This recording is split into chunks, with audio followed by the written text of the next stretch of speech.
Good morning. We're going to start our course, Molecular Physics, P3321. The goal of this course is to study the structure of molecules forming a substance through the investigation and analysis of radiation emitted or absorbed by a substance.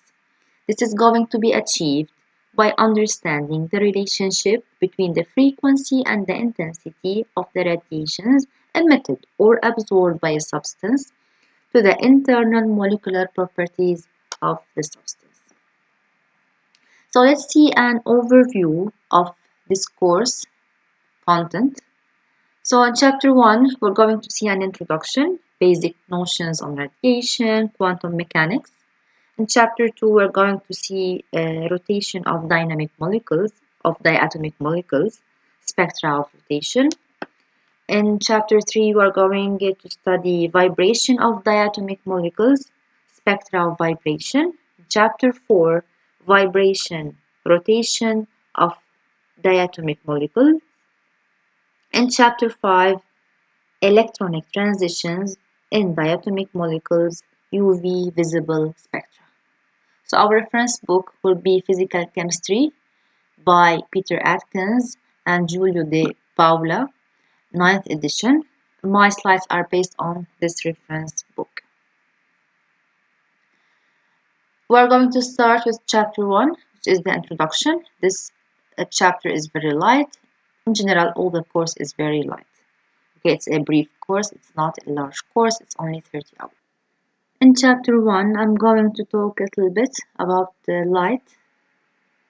Then I'm going to move to molecular Hamiltonian, molecular energies, energy levels in molecules, types of spectroscopy, and at last I will finish with absorption and transmittance, Beer-Lambert's law. Scientists throughout the years have always asked themselves about the nature of light. Is it made of particles of light? Is it a wave? Does it propagate in a straight line? What is its speed? Does it propagate in a curved line? Between 1860 and 1870, Maxwell developed a theory on the relation between electric and magnetic fields. He was studying electric fields and magnetic fields. He discovered that electromagnetic waves propagated at a velocity equals to 3 times 10 to the power 8 meters per second, which is equal to the speed of light. And hence, he discovered that light is also an electromagnetic wave. It is a wave that has an electric part and a magnetic part that oscillate perpendicular to each other. Because light is a wave, it has all the characteristics of a normal wave.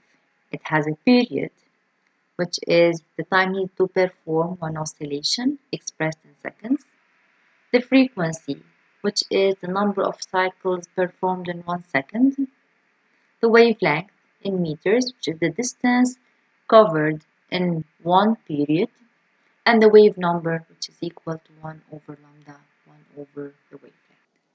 Don't forget the relation between the speed, the wavelength, and the period, which is c equals lambda over t.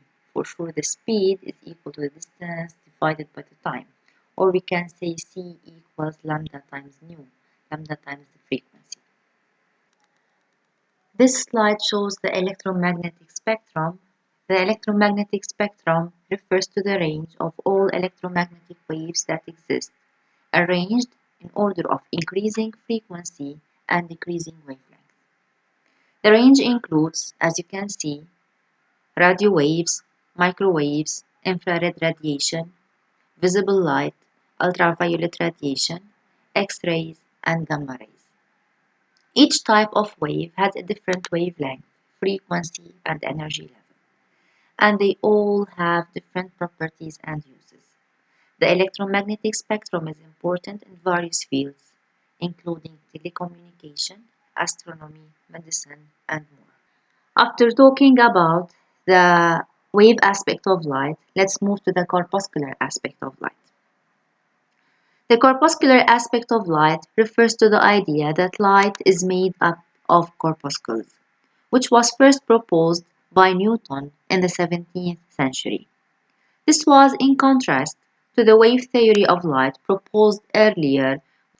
So, as a summary, up till now, Huygens said that light is a form of wave, is a wave. Then Newton, after that, said that light is made of corpuscles or particles. And after that came Thomas Young. So Thomas Young conducted experiments where he showed that light exhibited interference and diffraction, which could be explained by the wave theory. So after Newton came Young that said that light is also a form of wave. Throughout the years, scientists were always interested in the nature of light. Some scientists said that light is a wave. Other scientists said that light is made up of particles. So let's start again. Huygens said that it is a wave. After that, Newton said that it is a particle. Then came Young that said it is a wave. And then came Maxwell that said it is also a wave. And at last, Einstein proved that it is a particle. This led to a merging of the wave and corpuscular theories into what is now known as a wave-particle duality. So we consider the light as having the two aspects together, corpuscular aspect and wave aspect. It is both a wave and a particle. Planck gave the brilliant idea that energy is quantized, and then Einstein proposed that light in a similar way is also made of particles called quanta. These particles are called photons. What is a photon? A photon is a massless particle that propagates at the speed of light c and has at energy h nu, where h is Planck's constant. It's given by 6.62 times 10 power minus 34 joule second. Nu is the frequency of light. Nu is equal to c over lambda, where c is the speed of light and lambda is the wavelength of light. After Einstein describing light as quantities of energies, or small quanta of energies called photons, Compton treated these photons as massless particles, and he said that these particles, if they have energy, they must have a momentum p. So he treated them as real particles, such that p is equal to E over c. If E is equal to h nu, then we can replace E with h nu over c, and nu over c is equal to 1 over lambda, so we get h over lambda. Remember that h is Planck's constant, which is equal to h bar k, where h bar is equal to h over 2 pi, and k is the angular wave number. It's equal to 2 pi over lambda. So the Compton effect is a phenomenon in which X-rays or gamma rays interact with matter and undergo a change in wavelength due to the scattering of photons of free electrons. So as you can see in the figure, we have an X-ray photon making a collision with an electron, and then this photon is scattered and the electron is scattered in another direction. This effect was named after the scientist Compton, who discovered this effect. The Compton effect is significant because it provides evidence for the wave-particle duality of light, and it led to the development of the modern quantum physics. So up till now, I have seen that different scientists, through different experiments they have conducted, have tried to prove that light is a wave or light is a set of particles, to the point that we have arrived to Planck and Einstein, that they have said that light is made up of quantities of energies called photons. After that came Compton and said that these particles, they have a certain energy, they can be treated as real particles, they have a certain momentum. And Then came de Broglie. So de Broglie made the proposition during his PhD thesis. Why not all particle matter that has a momentum p also acquire a wave nature as it is for the case of photons? So photons, they are waves, photons are waves, and they are also particles. They have a momentum p, they have an energy E. So he was asking himself why all other particles that have a momentum p do not also have a wave nature similar to photons, because photons are particles that have an energy and momentum and they are also waves. So why it is not the same for all particle material? So similar to the case of photon, de Broglie extended the theory to all particles to say that for any particle, the momentum p of the particle is equal to h over lambda. It's equal to mv. P is the linear momentum, is the momentum of the particle. H is Planck's constant, lambda is the associated wavelength of the particle. So if any particle, if we have any particle that has a linear momentum p, there is a wave associated to this particle, wavelength lambda, such that p equals h over lambda. So it's obvious. And if we want to invert the formula, we can see that lambda is equal to h over mv, where m is the mass of the particle and v is its speed. Any particle, it doesn't need to be a microscopic particle or a small particle. Any particle can have an associated wave. So this is the extension of the theory according to de Broglie. So de Broglie said that for any particle, there is an associated wave. So taking this idea, Schrödinger developed an equation that allows to learn about the energy of a particle which is subjected to a potential V. So the equation developed by Schrödinger has the form H psi equals E psi, where H is the Hamiltonian. It's formed of the kinetic energy of the particle and the potential energy of the particle. Psi is the wave function that describes the particle, and E is the energy of the particle. T and V are usually replaced by operators.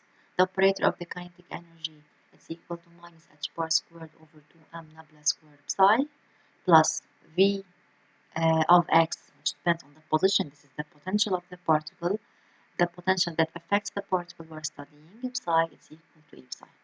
So to solve this equation, we're mainly searching for the energy of the particle. And we are searching for possible solutions for the wave functions. Once we find these solutions, we are able to understand the position, the momentum, the energy of the particle, or the possible values of these momentum, energy, and position of the particle. So this equation, which is the Schrödinger equation, it forms the basis of a quantum. The Schrödinger equation can be applied to any particles, including atoms and molecules. For sure, you have seen how to solve this Schrödinger equation for hydrogen atom, for the electron of the hydrogen atom, and how to find the possible energies and the wave functions for possible levels. In a similar way, we can do the same for any atom. So molecules must also satisfy the time-independent Schrödinger equation, H psi equals E psi, with psi being the wave function of the coordinates of all the constituent particles of the molecule, and H being the Hamiltonian operator that contains the kinetic energy operator of each particle in the molecule, including all nuclei, all electrons, and the potential energy operator, which describes the Coulomb or electric interaction between each pair of particles in the molecules.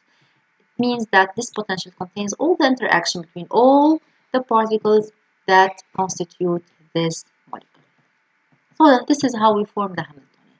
For sure, it's not done that easily if we are going to take everything into account, because it will be very hard to be solved. Some approximations are done, and they have found that these approximations are quite enough.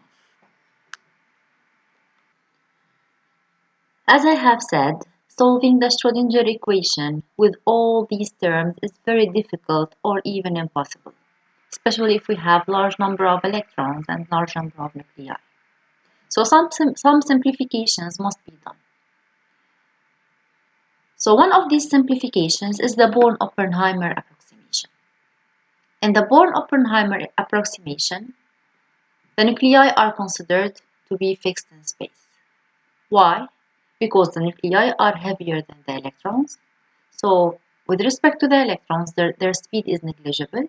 So they are considered somehow fixed in space, and the electrons are rotating, which electrons which have a much higher speed than the nuclei are rotating or are moving around these nuclei.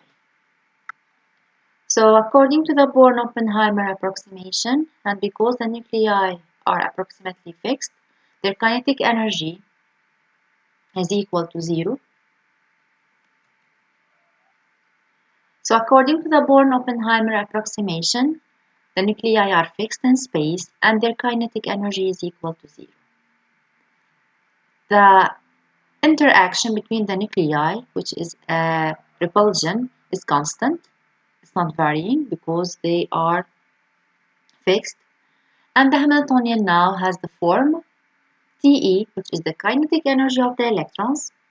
The kinetic energy of the nucleus is considered to be 0. VEN is the potential of interaction between electrons and nucleus, and it's usually attractive. The potential of interaction between two nuclei, which is repulsion, and the potential of interaction between two electrons, which is also a repulsion. In this way, the Hamiltonian includes all the kinetic and potential energies of all the particles constituting the molecule.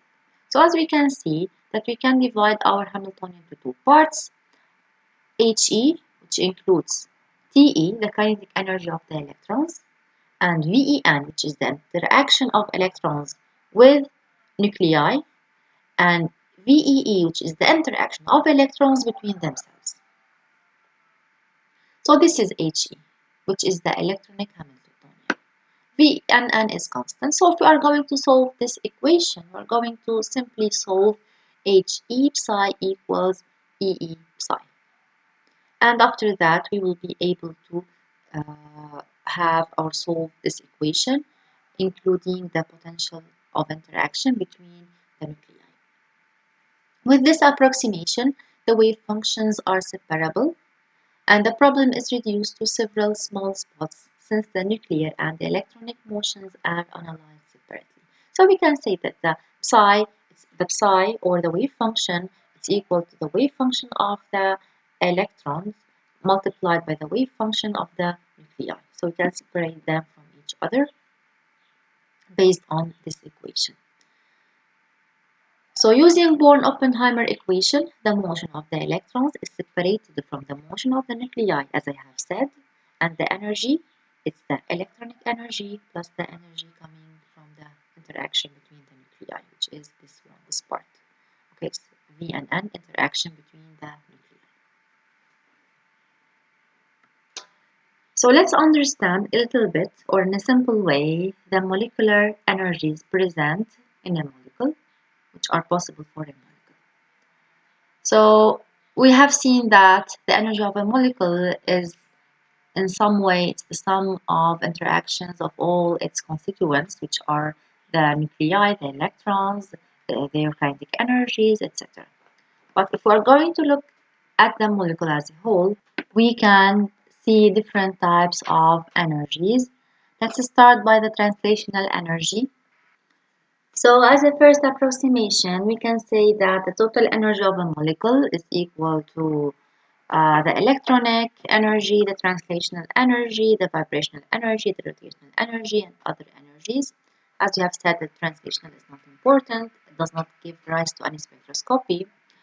We will limit our study to vibrational energy, rotational energy, and electronic energy in this course. We will start with rotational, then vibrational, then rotational, vibrational, and we will end with electronic energy. Quantum mechanics shows that for an isolated molecules, rotational, vibrational, and electronic energies can only have discrete values quantized. So you have studied for sure atomic physics, or you have taken it right now, and you have seen that the energies are quantized in an atom. In a similar way, energy levels in a molecule are also quantized. So molecular spectroscopy involves the sum E equals E rotational plus energy vibrational plus energy electronic. Each level of molecular energy will therefore be characterized by a level of rotation, a level of vibration, and an electronic level. We can therefore distinguish three types of spectra. The transition of a molecule between two different states has a different order of magnitude depending on the type of energy level between which the transition is taking place. So it depends if the transition is electronic, vibrational, or rotational. Translational energy, which is due to the movement of the molecule as a whole. This kind of energy is not quantified and it does not give rise to spectroscopy. So let's just neglect the translational energy. The molecule is able to rotate around itself. This rotation of a molecule around itself gives rise to some sort of energy in the microwave range. The molecule is able to vibrate. The nuclei are not, in reality, they are fixed. They are able to vibrate in their place. This vibration of the nuclei gives rise to radiation in the infrared range. In addition to that, the movement of electrons, their ability to change their levels gives rise to ultraviolet visible range spectroscopy. So all these are types of energies that are present in a molecule. And at last, one common type of energy is the nuclear magnetic energy. In this case, the molecule is placed in a magnetic field, and due to this magnetic field, the levels or the magnetic levels are separated, and we are able to excite them and observe the emitted radiation. We will see later in the course that the electronic transitions have higher energy than the vibrational transitions that in turn have higher energies than rotational transitions. Rotational transitions have the lowest energy. This is a simplified diagram of the energy levels of an atomic molecule. You can see that n equals 0, n equals 1 correspond to the electronic levels. This is the electronic level. N equals 0 is the first electronic level, n equals 1 is the second, n equals 2, etc. In each electronic level, there are vibrational levels denoted by here by V. V equals 0, V equals 1, V equals 2, continuous or new as you like. So this corresponds to the vibrational state of the molecule inside the electronic state, and inside each vibrational level there are small rotational levels. They are symbolized by J equals 0, J equals 1, J equals 2, etc. So this is what is going to happen. You can see that the levels of the rotational energy are very close to each other, so they will give rise to photons of small energy. That means small energy, large wavelength. That's why they are in the range of a microwave.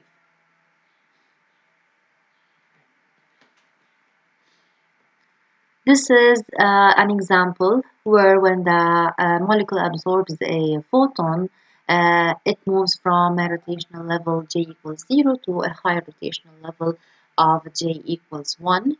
And this is another example where the molecule emits a photon when it moves from the rotational level J equals 1, U equals 0, N equals 0 to the level rotational level J equals 0. This is an emission of a photon because the molecule moved to a lower energy level, and this is an absorption of photon because the energy uh, uh, the atom has moved to a higher energy level.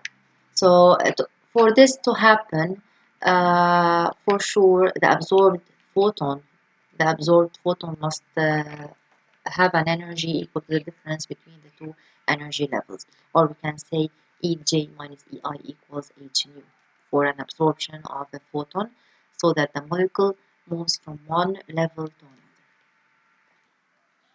We have spoken about the light, about the nature of light. We have spoken about the molecules and that these molecules have energy levels, the different types of energy levels, rotational, vibrational, electronic. And when a light interacts with a molecule, this light, the molecule may absorb this photon and move to a higher energy level, or if the molecule is excited, it can move to a lower energy level and emit a photon. So this is what we say an absorption of photons or an emission of photons, and what is represented or studied as the interaction of matter with electromagnetic waves. So the interaction with light can lead to one of the following processes. A transition from an energy state EI of the particles to a higher energy. So if we're moving from a lower state to a higher state, this is absorption. And the energy of the photon must be equal to the difference in energies between the levels. So as I have said in the previous slide, E final minus E initial must be equal to h nu so that this absorption occurs. Transition from a high energy level to a lower energy level leads to an emission of photon, and for sure the emitted photon has the energy E minus E, E initial minus E final. Molecules that have been excited by radiation can de-excite to lower energy levels by emitting photons. So as I have said, they are already excited and they can move to lower levels and emit photons. Diffusion is defined as the redirection of incident light. In this case, when the light is incident on a matter or is interacting with a molecule or any type of matter, its direction will change, and this change is either accompanied by change of energy or not. In both cases, it's called a diffusion. Up till now, I have explained or I have revised the nature of light. I passed through the Hamiltonian of a molecule, the energy levels of a molecule, and now I'm going to talk about the aim of this course. This course mainly talks about the molecular spectroscopy. Molecular spectroscopy is very, very important and useful in many, many applications. So what is molecular spectroscopy?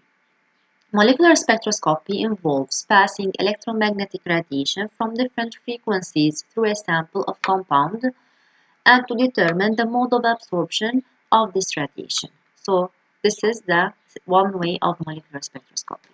The resulting spectrum gives the energy consumed or transmitted as a function of the frequency of radiation. So in this case, we are able to, this is called the absorption spectrum. In this case, we are able to see what frequencies are absorbed in what quantities, and we can understand the nature of the molecule or the nature of the sample we are dealing with. So molecular spectroscopy is useful and its applications are numerous. Identification of compounds, you will see how, dosage, imaging, physical analysis. So it presents a good tool for verifying quantum mechanical calculations. So you have seen that we were able somehow with some approximations to solve the Schrodinger equation, or just by not solve it but approximate the solution for a molecule and find the energy levels of a molecule and find the wave function. So are our quantum calculations correct? So in order to verify these quantum calculations if they are correct or not, and these spectra are based for sure on the differences between the energy levels of the molecule. So once there is an agreement between the spectra and the quantum calculations of these levels, we can say that the quantum calculations are correct and they are okay and the methods are okay. And this is one of the advantages of studying molecular spectroscopy.